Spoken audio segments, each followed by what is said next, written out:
Bonjour!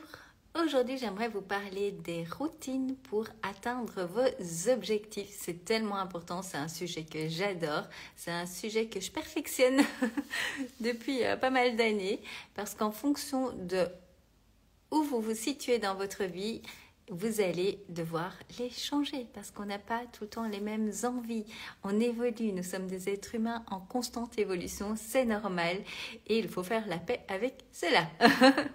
Qu'est-ce que je veux dire par routine? C'est par exemple une série de choses que vous allez faire au réveil ou une série de choses que vous allez faire le soir avant de vous coucher. Donc la première chose à faire, c'est lister toutes les choses qui, vous savez, si vous les mettez en place, si vous les faites, vont vous aider à avancer vers votre objectif. Et donc, ce sont en fait les habitudes. C'est de là que vient le secret pour atteindre son objectif. C'est quelles habitudes je fais, pas je mets en place, je fais, je suis chaque jour qui, accumulées, vont m'aider à atteindre mon objectif. Souvent, on pense en termes de grosses habitudes, de gros changements à faire, alors qu'en fait, il est prouvé que le succès réside dans l'accumulation des petites habitudes. C'est là que vous allez atteindre vos objectifs. C'est en mettant en place de petites habitudes que vous allez faire encore et encore et encore et encore et encore, même quand on ne voit pas les résultats et qu'on continue encore. Faites une liste de toutes les habitudes que vous savez vouloir mettre en place pour atteindre votre prochain objectif. Et ensuite, il va falloir regarder dans votre journée type où est-ce que vous allez les implémenter. Donc, prenons un exemple simple. Vous voulez faire une activité physique, vous voulez marcher 30 minutes par jour. Eh bien, à quel moment est-ce que vous allez implémenter cela? Par rapport à votre vie, par rapport à votre emploi, par rapport à vos activités. Est-ce que vous avez des enfants, pas des enfants? À quel moment de la journée est-il le plus facile pour vous de faire 30 minutes de marche? Certaines vont préférer faire la marche le matin parce que comme ça c'est fait avant que la journée démarre. Il y en a d'autres qui vont pouvoir le faire sur leur temps de midi. Il y en a d'autres qui ont plus d'énergie en fin d'après-midi et vont le faire à ce moment-là. Il y en a qui préfèrent terminer leur journée par ça parce que ça leur permet de décompresser. Donc, vous devez adapter les habitudes que vous allez mettre en place à vous, à vos préférences à vous, c'est comme ça qu'elles vont tenir. Et quand je vous disais que moi, pour l'instant, je suis en train encore de tester mes nouvelles routines, c'est justement parce qu'on a eu un déménagement, un emménagement, la reprise d'école pour les enfants. Il y a eu beaucoup de choses dans nos vies ces derniers mois. Et donc, il a fallu retrouver une routine. Et j'applique ce que je vous conseille, je regarde qu'est-ce qui me convient le mieux à quel moment. Donc, je fais ma marche, j'ai un tapis de marche à la maison, je fais ma marche. J'avais mis dans ma routine du matin de commencer par la marche et j'ai testé ça pendant quelques temps et j'ai vu que c'était compliqué pour moi. J'arrivais pas à le faire tous les jours de manière aussi régulière que je le voulais et je sentais que ça me prenait beaucoup, ça me demandait de l'énergie. Donc à partir du moment où vous sentez que ça vous demande beaucoup, vous savez que c'est quelque chose que vous risquez d'avoir du mal à tenir sur la durée. Donc je vous donne un exemple concret, mais il y a plein d'autres habitudes. Donc, j'ai décidé de tester autrement. J'ai testé de faire ma marche plutôt sur le temps de midi. Ensuite, j'ai testé là ces derniers jours de la faire plutôt en fin de soirée. En fin d'après-midi. Eh bien, j'ai remarqué en fait que ça m'allait mieux à ce moment-là. Pour l'instant, c'est ce qui me convient le mieux. Et donc, j'ai ajusté ma routine afin de pouvoir, donc dans mon planning de la journée, faire ma marche plutôt en fin d'après-midi. Alors qu'avant, je le faisais le matin. Donc, comme je vous dis, c'est vraiment des périodes où on change, c'est tout à fait normal. Donc, c'est à vous vraiment de tester qu'est-ce qui va fonctionner le mieux pour vous. Ce que je vous conseille, c'est d'avoir une routine, d'implémenter une routine pour le matin et une routine pour le soir. Par exemple, moi, je suis quelqu'un qui adore le soir, j'ai plein d'idées, je pourrais encore travailler, mais donc du coup, j'avais tendance à travailler trop tard et ne pas respecter mes heures de sommeil. Donc, ce que j'ai fait là, c'est que j'ai regardé par rapport à l'heure à laquelle je me réveille et le nombre d'heures que je souhaite dormir, à quelle heure je dois être endormie. Est-ce que c'est clair? Dites-moi, on va travailler à l'envers. Donc, vous avez votre heure de réveil, le nombre d'heures que vous voulez dormir, et donc, ça vous donne l'heure à laquelle vous êtes censé être endormi. À partir de là, moi, je sais qu'il me faut quand même le temps de faire ma routine du soir avant d'aller dormir. Donc que ce soit le fait d'aller prendre votre douche, brosser les dents.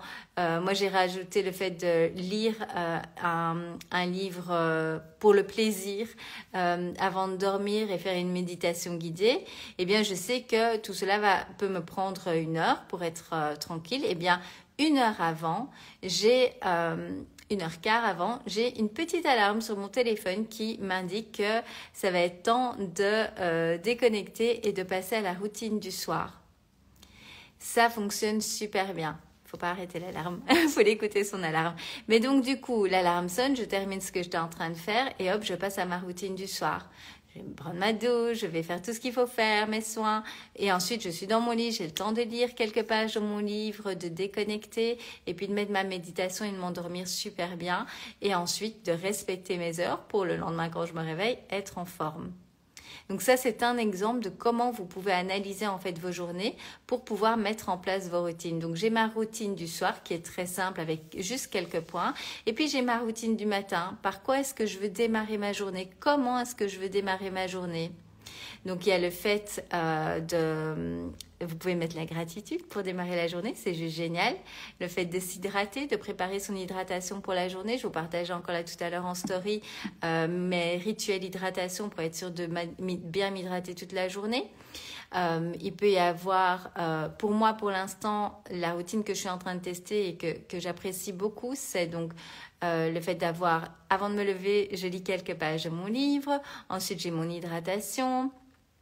Voilà, les basiques comme tout le monde, se brosser les dents, etc. Ensuite, je fais une petite séance de yoga, une méditation guidée sur un sujet que je veux développer pour l'instant. Et ensuite, je commence ma journée de travail. Mais je prends d'abord ce temps pour moi, pour pouvoir être au top pendant ma journée. Et c'est en mettant des routines comme ça que vous allez vous y tenir. Avec tous les conseils que je vous ai donnés avant sur le fait que ça doit être un plaisir, etc. Et de pas de vouloir se mettre une routine avec 10 différentes choses à faire parce que là, ça risque d'être trop compliqué. Donc, je vous conseille de commencer petit à petit. Est-ce que pour vous, quelle est la prochaine habitude que vous aimeriez mettre en place? N'hésitez pas à me le partager. Et à quel moment de la journée est-ce que ce serait le plus simple pour vous de l'implémenter? Et commencez. Juste commencer et voir en pratique parce que ce n'est qu'en passant à la pratique en fait que vous allez vous rendre compte ce qui fonctionne bien ou pas pour vous.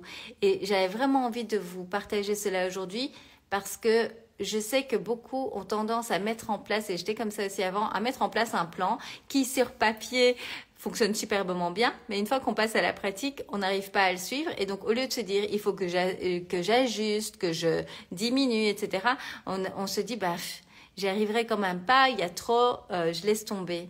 Non, absolument pas. On retourne sur le papier, on ajuste, on reteste en pratique pendant par exemple 1 semaine, on voit comment on se sent et ensuite on ajuste encore si nécessaire. Et on y va aussi pas à pas.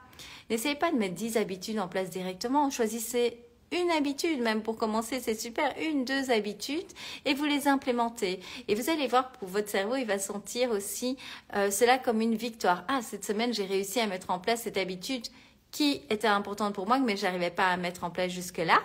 Et j'y suis arrivée. Semaine prochaine, je peux rajouter une 2e habitude. Et je dis semaine, ça peut même être par mois, c'est à vous de choisir votre rythme. Mais il est important de se rendre compte que si on veut atteindre des résultats différents, il va falloir mettre en place des habitudes différentes. Et pour que ces habitudes se mettent en place, il va falloir dégager du temps et mettre en place des routines. Pourquoi des routines plutôt que juste de se dire je dois mettre cette habitude en place? C'est parce que les routines peuvent être suivies et traquées. Et donc quand vous allez faire la liste de votre... moi, j'ai un tracker journalier avec les habitudes des choses que je veux faire chaque jour qui sont importantes pour moi. Je vous le partage souvent en story aussi. Eh bien, je check en fait quand c'est fait. Voilà, ce matin, j'ai fait mon yoga, j'ai coché ma case yoga. J'ai fait ma méditation, j'ai coché la case méditation et ainsi de suite pendant la journée. À chaque fois que je fais une des habitudes qui était prévue, je coche et je vois aussi où j'en suis et je vois aussi ce qui doit encore être fait. Ce qui n'est pas traqué ne peut pas être amélioré. Ce qui n'est pas suivi ne peut pas être amélioré.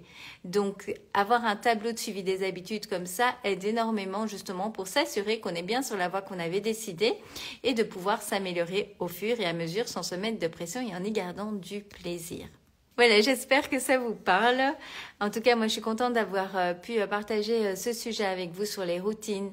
Ce que j'ai envie de vous dire là pour terminer, c'est passer à l'action. Si vous ne changez rien, rien ne changera. Encore une fois, on ne cherche pas la perfection, on ne cherche pas à mettre 10 nouvelles habitudes en une fois en place. Juste choisissez une ou deux habitudes que vous allez mettre en place dès aujourd'hui, dès demain matin si vous préférez, mais n'attendez pas. Ce n'est qu'en passant à la pratique que vous allez pouvoir ajuster, voir ce qui vous convient ou pas et améliorer pour trouver votre juste milieu et avancer vers vos objectifs. Je vous souhaite une magnifique journée, prenez soin de vous, pensez à bien vous hydrater et on se retrouve très vite. Bye bye!